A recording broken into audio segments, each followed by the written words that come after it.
Hello and welcome to the Madecast. We've got some news from the museum and we wanted to keep you all updated.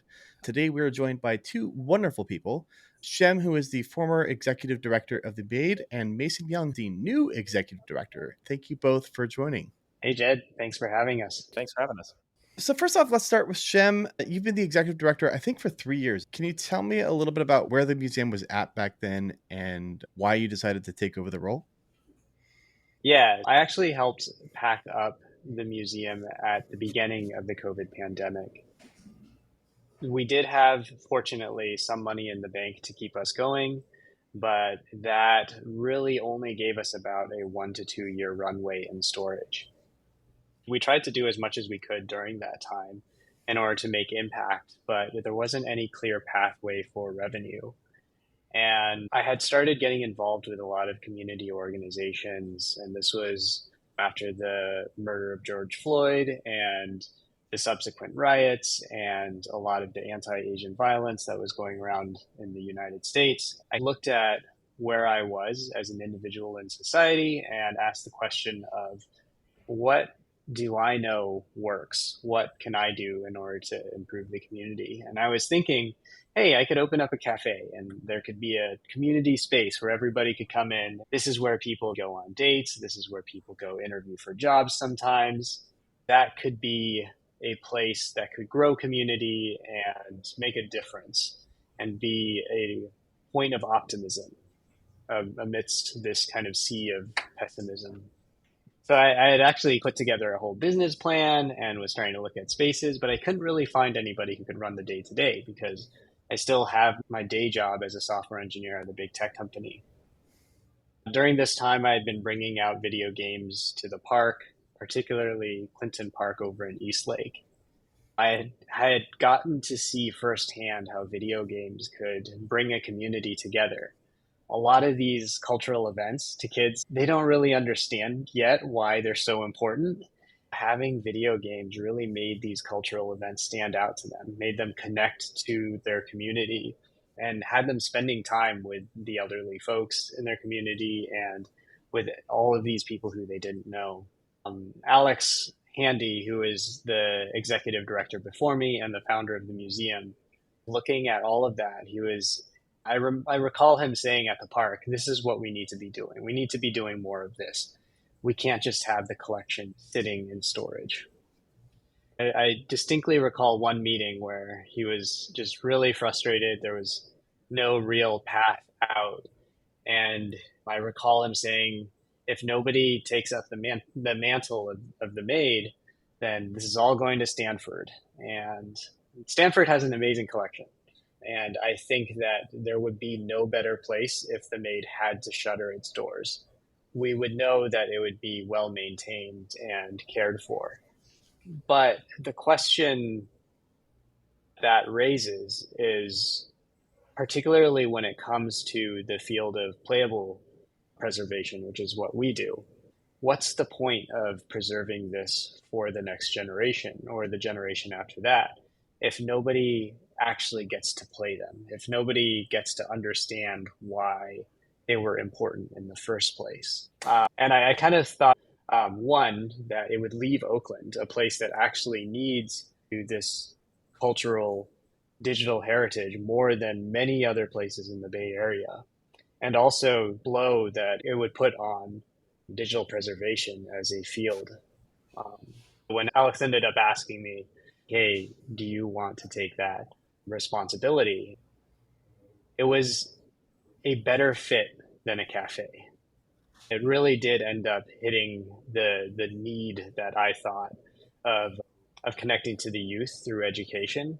And I had been volunteering with the Oakland Public Ed Fund as well. So it really connected all of that together. And so this is where I really took on the reins and started building all of the community connections. Museum's obviously been through some really difficult times.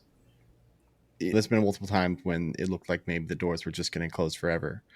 I've always had an inkling of what was important to you about keeping the doors open, but to hear you talk about it in the context of community and having that space for people to connect and then using games as a way to facilitate that is really well spoken. because we do have a lack of those kinds of spaces, especially in Oakland, spaces that are friendly for everyone to come and gather around something that brings them together like that. So it's really cool to hear you say that.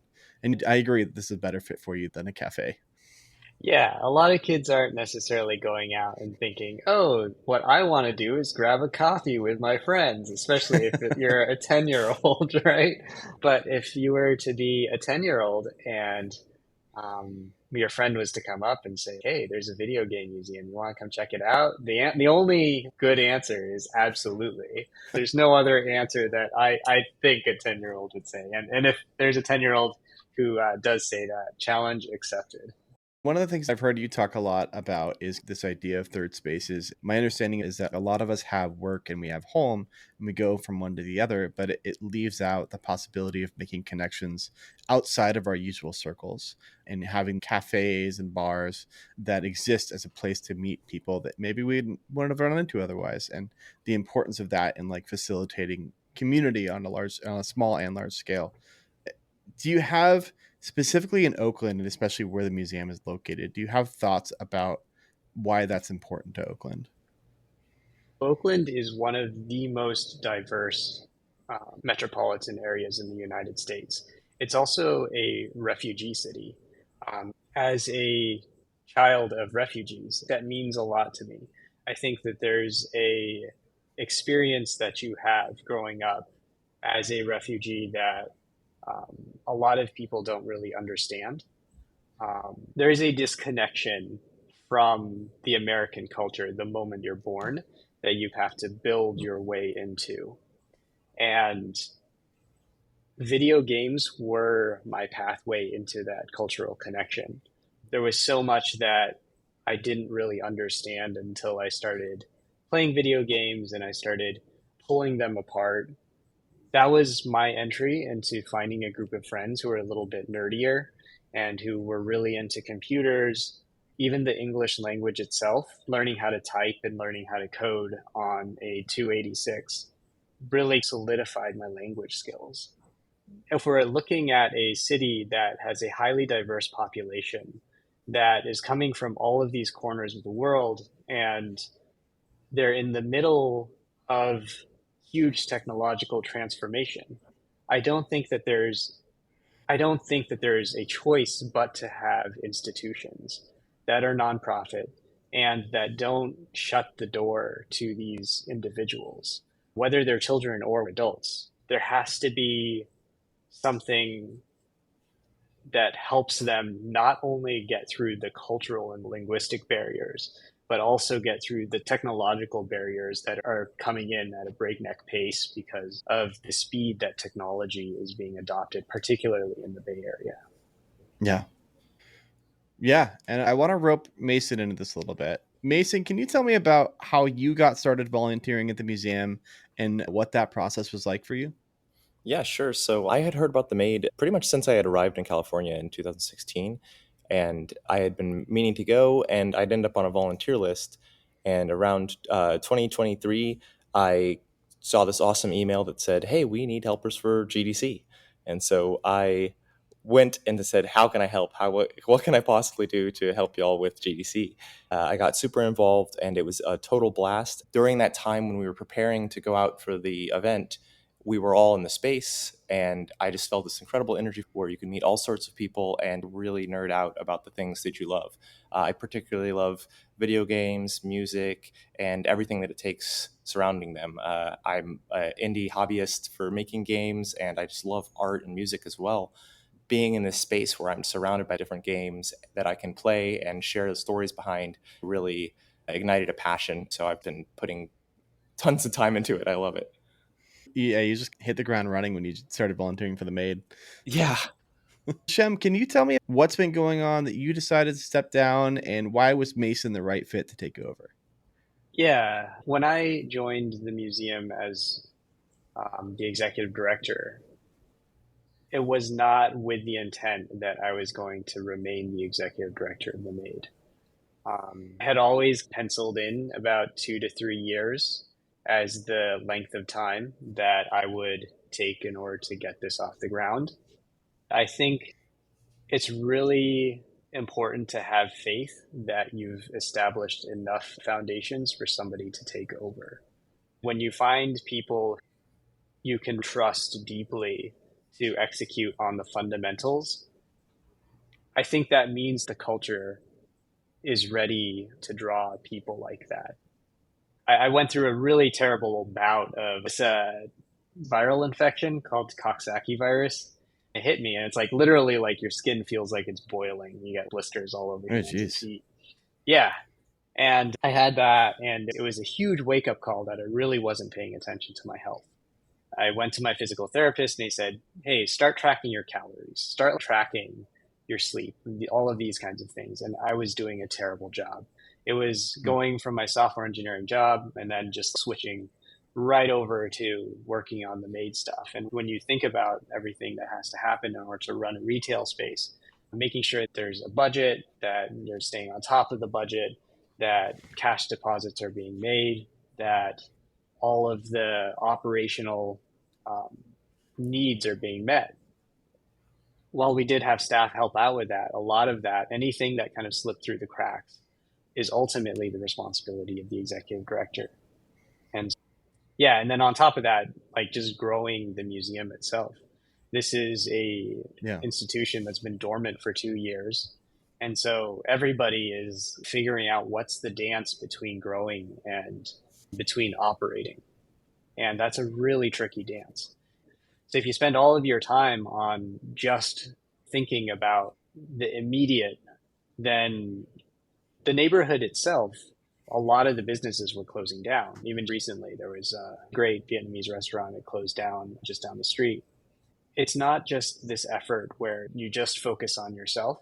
You have to think of who are the community partners that you have to bring in order to lift everybody up, to be the tide that lifts all ships. Ultimately, that was what happened. I just really became cognizant of my own personal limitations. Mason had just transitioned over to operations manager, and I saw that similar drive where it was just there's something about like when you really believe in a mission that you're very protective of it, and there are hard decisions. And while I may not agree with all the decisions Mason makes, I completely believe that he is making those decisions from the same place that I make those decisions. Despite our different backgrounds, that's what I have to have faith in. Plus, that being said, there's all the faith stuff, but Mason is also incredibly accomplished. And I have to look at that. He's been a software engineer at a big tech company. He's worked in the nonprofit space. He has experience in the service industry as a manager, managing people's schedules. And it's very rare to find that kind of confluence of experience, both real life as well as the professional experience. I can rely on Mason a little bit more heavily than most because he has that experience of deploying products at scale and knowing when to deploy a hack versus when to really think through a decision. Those are really critical skills, particularly in a really technical environment as ours. Thanks. Yeah, Shem said I have a very I guess traveled past in a way that I've been in some of these aspects that will make the front lines of the Made. I've worked all these things. I worked at Lego brand retail, which is actually a lot of fun. So the same kind of family fun scenario there. I got my first job at a tech company by teaching myself the programming language, and that's a really scrappy environment where it's okay to deploy hacks as long as you're thinking about the costs. And then at the big tech company that I worked at, I got to see what it really means to try and scale something up. And so and to work with a much larger team. So I feel that I have some of the skills that are needed to approach this from that technology side, but then that's not really exactly what's important with the Made. Those are just really useful things.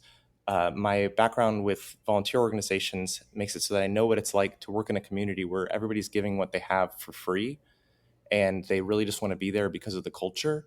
And that's really the secret sauce I feel in the tech world in general. And the tech world's reward is money, which isn't actually super satisfying to me, as crazy as that sounds. I really want to build something that I can be proud of and share with everybody. And so that ability to create a culture, sure, it's useful if you're doing a startup or launching a product, but it's even more incredible when the product is something that sparks so much joy for me. I'm like right now surrounded by Super Nintendo, Atari, and NES cartridges because we're going through the collection. And it's so exciting because these cartridges are things that we can share. I want to make boxes so that we can put consoles out into the community, just like Shem was doing when we brought the Maid out of storage previously. I think that this can scale in that way. That's cleverly part of that part of my background, but that's not really the exciting part. It's that we can get other people that want to help us do this to get involved and share in that joy. I just think it's really awesome, and I'm super excited. Yeah, so that does sound exciting to get those out into the community. On that note, what's been happening at the museum that has you excited, and what are you excited about in the future as well? Oh, most definitely. The most exciting thing is we started to try to wake up the community. Shem was talking about this before, because it's not just about your piece of it unless we don't exist in a community. And we obviously do, especially with a brick and mortar. But even beyond that, if we're just doing our mission for just us, that's not really good mission at all. And so we started talking to everybody in the Swans Marketplace, which is where we are right now, and the rest of Old Oakland.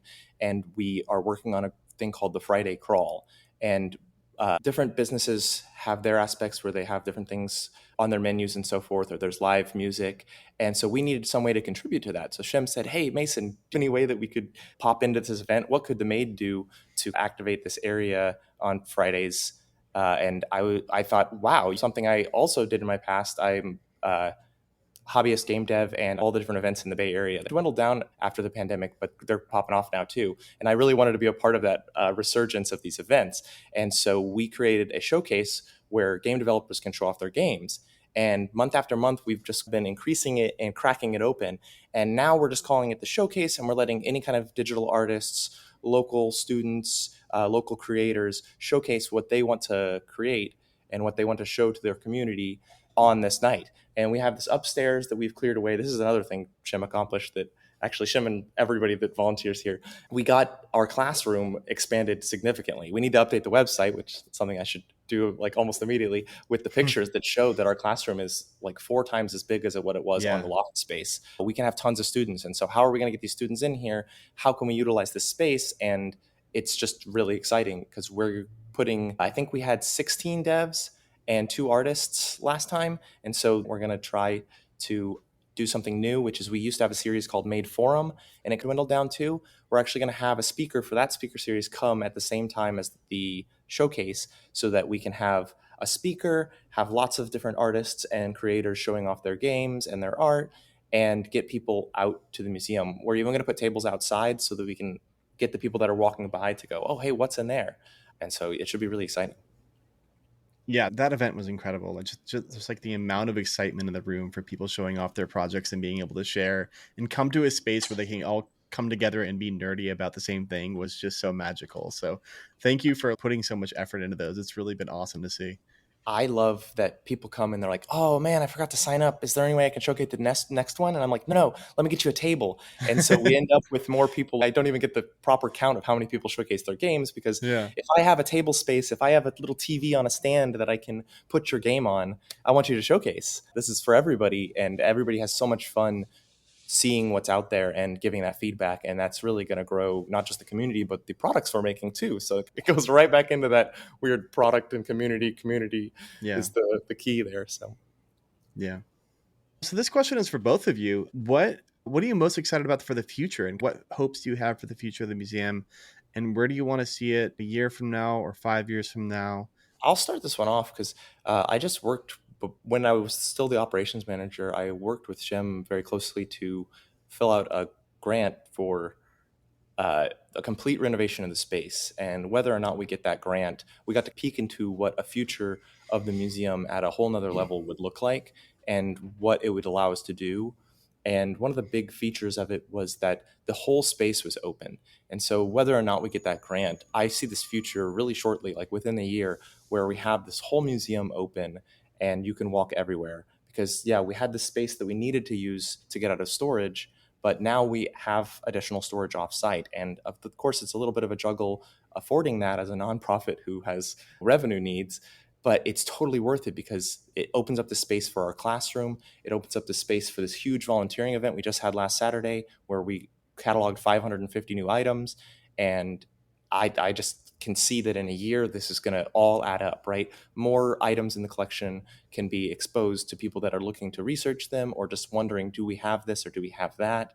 And then the whole space, if I was just to set up more exhibits up here, I'd say there's room for at least like 15, 20 more exhibits. And that's laughable because we have at least 15, 20 showcases upstairs. So of course we have that much space for exhibits. Yeah, all of what Mason said, the other component of it, and more of it too, the other component that I've always worried about is financial stability. And having worked with Mason, I loved seeing him lay out a budget to the board of directors and talk about what it would take in order to stick to one of three budgets and what kind of impact that would make. This level of intimacy and the operations is something that I never had time for. Hmm. And I have been a big donor to the museum. And a lot of people might say, oh, that's great. You have a big donor. That's actually a really big weakness. If you look at the Living Computer Museum, it just shut down in Seattle.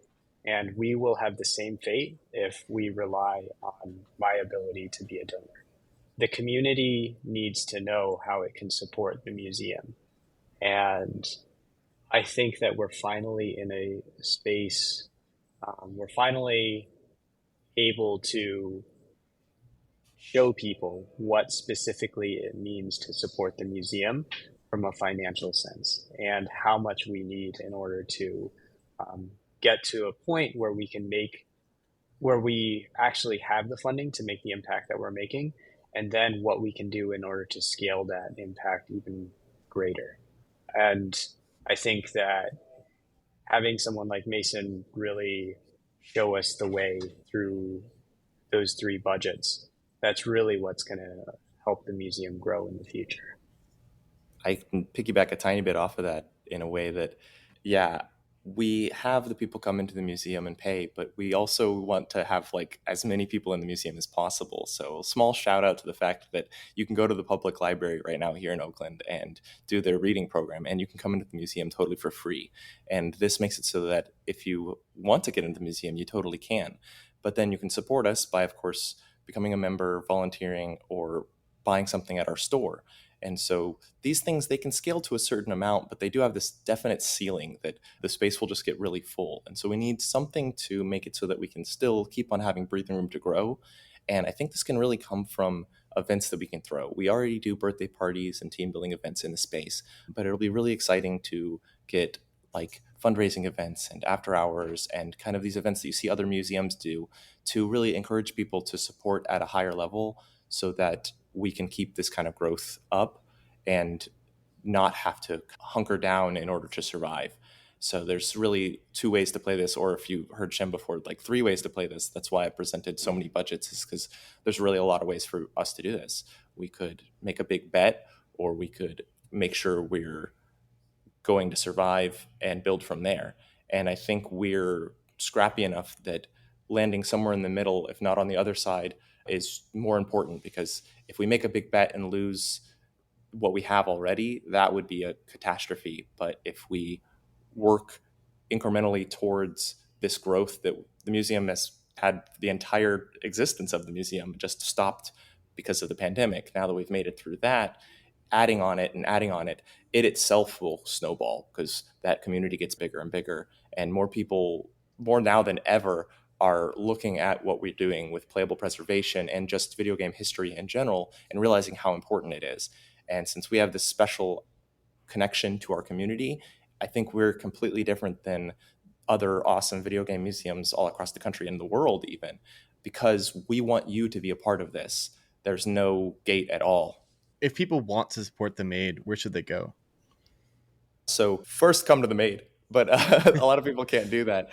And so if you want to support the Maid and you can't make it to the Maid, we have Patreon.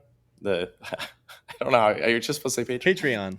Patreon. There we go. It has the E on it. We have a Patreon that will be updating. That's one of the goals that I really want to tackle really quickly now that I'm the executive director, is to make sure that we have these ways so that the community that can't make it to the museum can see what we're doing and see how important it is. So if they do make it out, they can, see the fruit of what they are contributing. We have a lot of folks send us donations to come into the museum and be played, because you could send things to other efforts, but since our effort, like I had said before, is different, and our goal is to continue the life of these artifacts and let them be played so they can speak for themselves, that seems to attract the type of donor that is, hey, I don't want you to put this in a box.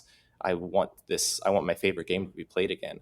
Then, of course, if you can make it out to the museum, consider becoming a member, but more than just a member, consider becoming one of the higher membership levels, because that's where it's no longer just, we make it a really great deal for a member. You can come in as much as you want over the year for a ridiculous cost, and you get a free t-shirt. Consider making a financial donation of a little bit more if that's the way you can contribute, or come in and volunteer, because that in itself is this huge reward, and every bit of the volunteering moves the needle for our mission. Yeah, and one note on the memberships, they also give you some great perks at the higher tiers too. So some of them come with being able to throw a party at the museum. There's discounts that come with them as well. There's special tours that you can get. We'll bring out items in the collection that are maybe a little bit too fragile to just be on the show floor.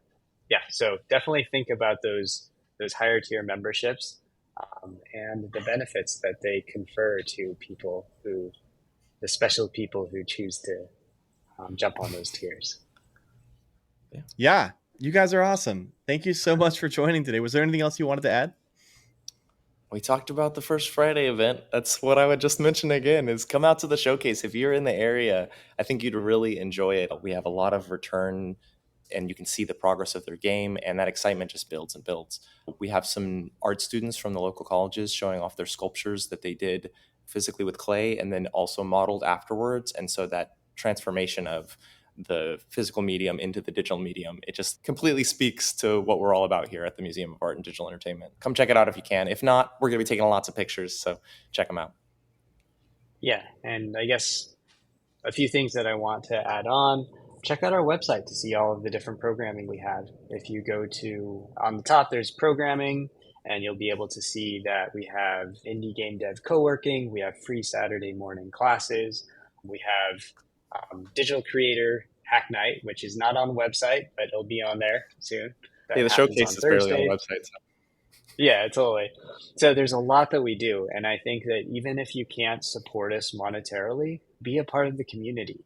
We're a part of Oakland, and we are a nonprofit. We're here for you. So yeah, be engaged. Yeah. Yep. Yeah, you guys are incredible. Thank you both so much for joining and keeping us updated on what's going on at the museum and everything that's going on with its leadership. It sounds like awesome things are on the horizon. So I'm really excited to see what's next, and good luck, Mason. Thank you so much.